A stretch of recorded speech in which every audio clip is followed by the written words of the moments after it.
વંથલી તાલુકાના શાપોર નજીક આવેલ ઉમાધામ ગાંઠીલાને પર્યટન સ્થળ જાહેર કરવા માંગ કરાઈ છે। લાખો કડવા પાટીદાર સમાજના લોકોમાં આસ્થા સમાન વંથલી તાલુકાના ગાંઠીલા ગામે ઓઝત નદીના કિનારે આવેલ માં ઉમિયાજીના મંદિર એવા ઉમાધામને પર્યટન સ્થળ તરીકે જાહેર કરવાની માંગણી કરાઈ છે। આ અંગે જૂનાગઢ જિલ્લા પંચાયતની શાપોર બેઠકના સદસ્ય અને જિલ્લા પંચાયતના ઉપપ્રમુખ મુકેશભાઈ કણસાગરાએ ઉમાધામ ગાંઠીલાને પ્રવાસન સ્થળ જાહેર કરવા પ્રવાસન અને યાત્રાધામ વિકાસ બોર્ડ ગાંધીનગરને પત્ર લખી યોગ્ય કરવા જણાવ્યું છે।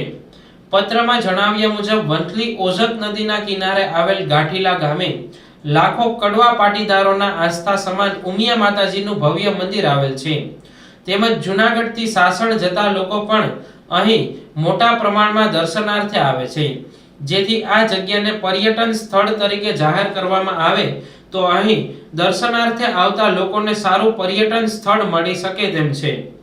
આ અંગે 2 વર્ષ પહેલા પણ પત્ર લખી ઉમાધામ ગાંઠીલાને પર્યટન સ્થળ જાહેર કરવાની માંગણી કરવામાં આવી હતી, તો આ અંગે તાત્કાલિક યોગ્ય કરવા ફરીને માંગણી કરવામાં આવી છે। વિશેષમાં રજૂઆત કરવામાં આવી છે કે ઓઝત નદી અહીંથી પસાર થાય છે, આ નદી પર રિવરફ્રન્ટ બનાવવો પણ જરૂરી છે, જેથી અહીં આવતા લોકોને એક ફરવાલાયક સ્થળ પણ મળી શકે તેમ છે। આ અંગે પણ રજૂઆત કરવામાં આવી છે।